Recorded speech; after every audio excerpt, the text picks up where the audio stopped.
Dès le premier instant où l'on plonge dans leur histoire, il est impossible de ne pas être frappé par l'ampleur des crimes commis par les Juifs contre les prophètes d'Allah, subhanahu wa ta'ala.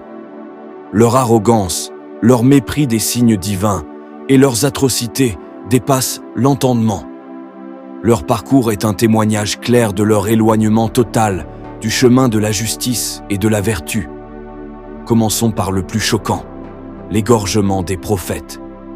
Saviez-vous que 70 prophètes ont été égorgés par leurs mains criminelles?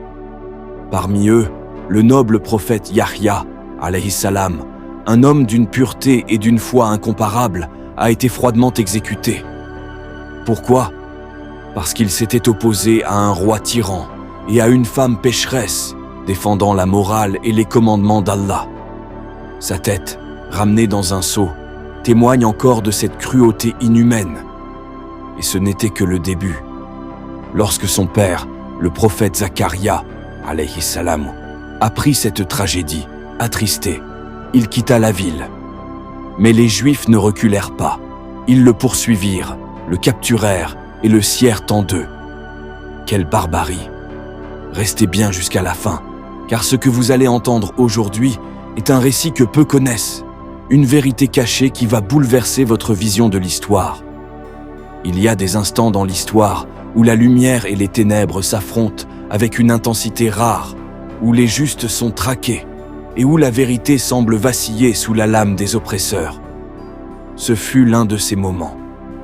Un temps où la piété fut une condamnation, où la sagesse attisa la fureur des tyrans et où la patience des prophètes se heurta à la barbarie des hommes. Ce ne sont pas de simples légendes, mais des vérités gravées dans l'histoire. Des récits qui brisent les cœurs et marquent les âmes, témoins de la cruauté des hommes et de la patience infinie des prophètes. Aujourd'hui, je vais te raconter l'un de ces récits. Une histoire de foi et de courage, mais aussi d'injustice et de trahison. L'histoire de deux prophètes bien-aimés d'Allah.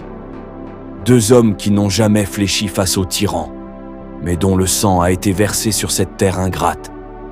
Prépare-toi à entendre l'histoire poignante de la fin tragique de Yahya et Zacharia. Zacharia, alayhi salam, était un homme d'une foi inébranlable. Prophète d'Allah, il consacra sa vie à appeler son peuple à la droiture. Vieillissant sans enfant, il implora Allah d'un cœur sincère. « Ô mon Seigneur, accorde-moi, venant de toi, une descendance pure. » Allah exauça sa prière et lui donna un fils béni, Yahya, un enfant qui allait grandir dans la sagesse, la piété et la vérité. Yahya, alayhi salam, était un prophète au cœur pur, un ascète détaché de ce bas monde. Il appelait son peuple au repentir, dénonçant l'injustice et la corruption. Sa voix commença à déranger les puissants. La vérité a toujours ses ennemis. Les justes sont une menace pour ceux qui règnent par le mensonge.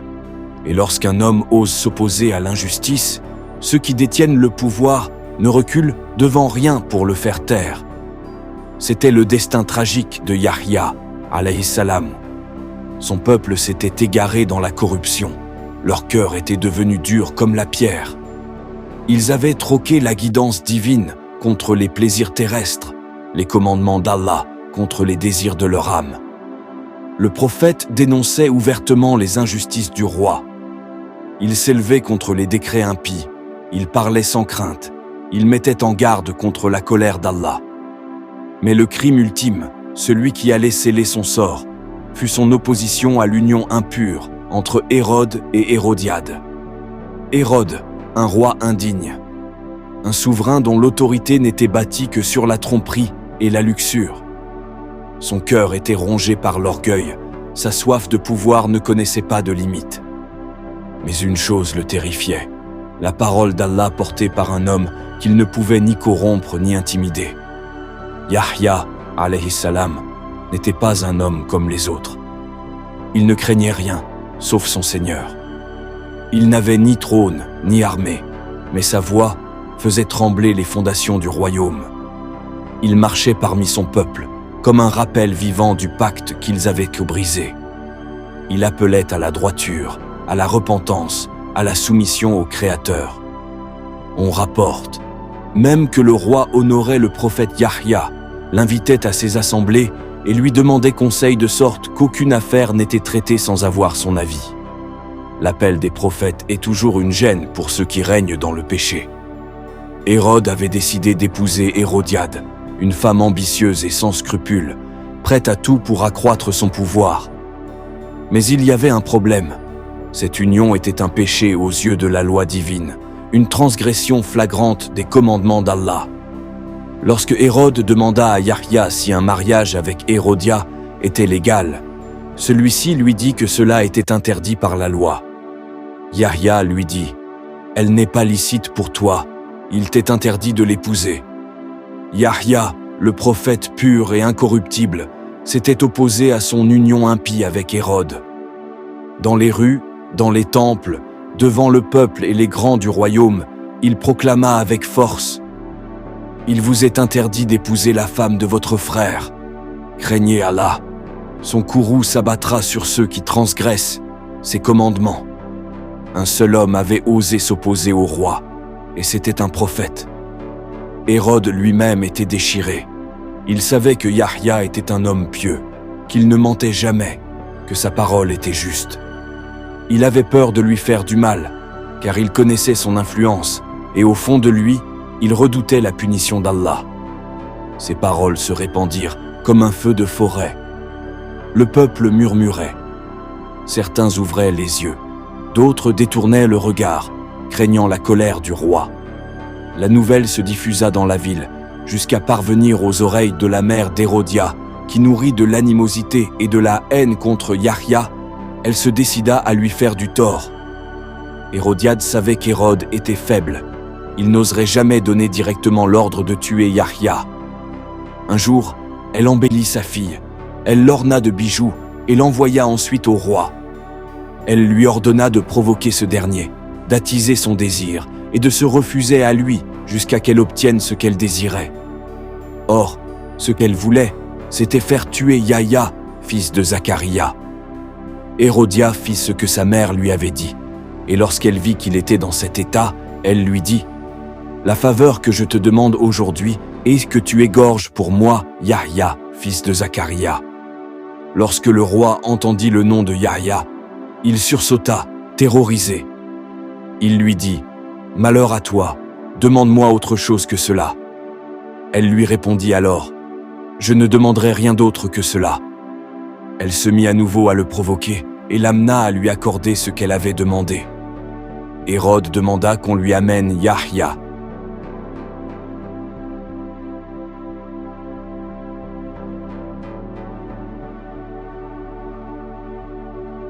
Le prophète de Allah, alayhi salam, fut égorgé sur un rocher à Jérusalem. Il est dit que sur ce rocher, 70 prophètes furent égorgés.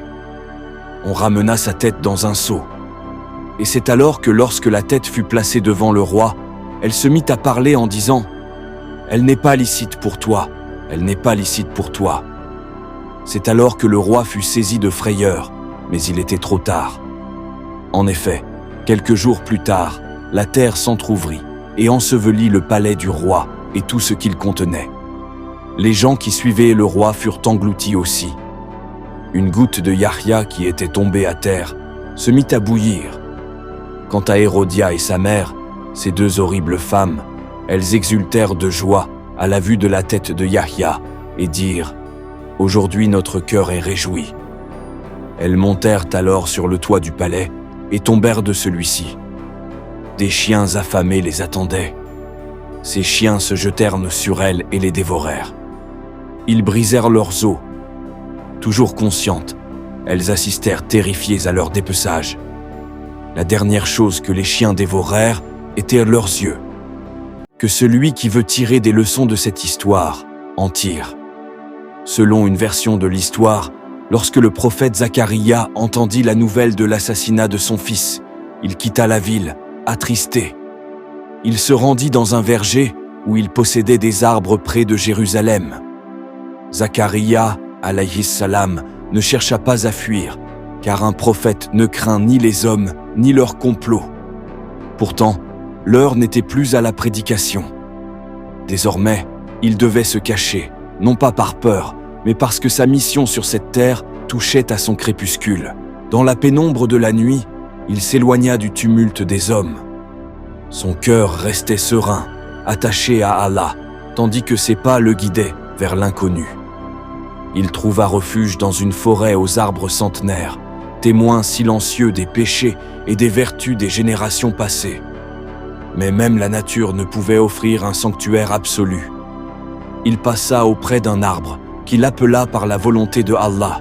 « Viens à moi, ô prophète de Allah », lui dit l'arbre, et ceci était un miracle. Lorsque Zacharia s'approcha de l'arbre, celui-ci s'entr'ouvrit et le prophète pénétra dans le tronc, qui se referma aussitôt sur lui, sans blesser notre prophète.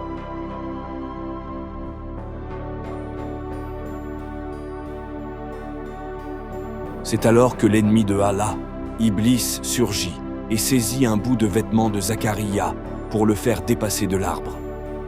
Iblis prit ensuite forme humaine et alla voir les soldats pour leur dire « Que cherchez-vous » Ils lui répondirent « Nous cherchons Zacharia ».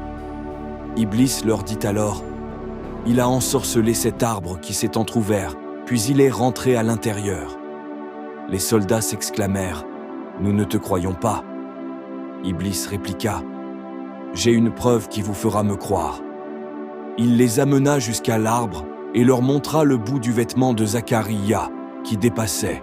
Les soldats prirent des haches et coupèrent l'arbre à l'aide d'une scie. Zacharia, alayhi salam, mourut ainsi, prisonnier de cet arbre qui fut à la fois son refuge et son linceul. Mais sa mort ne fut pas un cri. Ce fut une prière silencieuse, un retour paisible vers son Seigneur.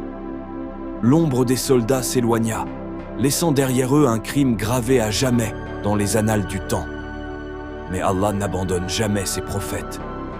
Lorsque la terre fut souillée par le sang du juste, les cieux s'ouvrirent. Des anges descendirent, non pour se venger, mais pour honorer le serviteur d'Allah. Ils lavèrent son corps, prièrent sur lui et lui offrirent une sépulture digne des bien-aimés du Très-Haut. Les hommes croyaient en avoir fini avec lui, mais ils avaient seulement scellé leur propre destin. Car Allah est Al-Adl, le juste. Et lorsque l'injustice atteint son apogée, sa colère se manifeste d'une manière que nul ne peut ignorer. L'injustice appelle toujours une rétribution. L'histoire des nations est un cycle inéluctable où les peuples récoltent ce qu'ils ont semé. Banu Israël, eux, avaient semé la trahison, la désobéissance et l'ingratitude. Ils avaient tué leurs propres prophètes, les messagers envoyés pour leur salut, et pensaient que leur pouvoir durerait éternellement. Mais Allah n'oublie jamais. Dans les palais de Babel, un souverain impitoyable aiguisait déjà son glaive.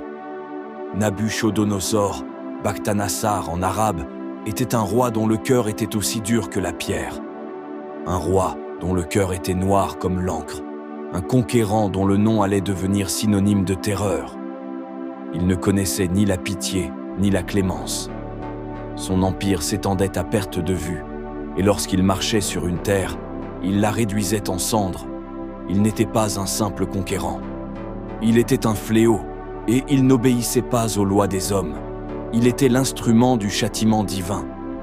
Et cette fois, sa colère s'abattrait sur Jérusalem. Bientôt, les rues des Banu Israël seraient inondées de sang. Les rires moqueurs de leurs tyrans allaient se transformer en cris de désespoir.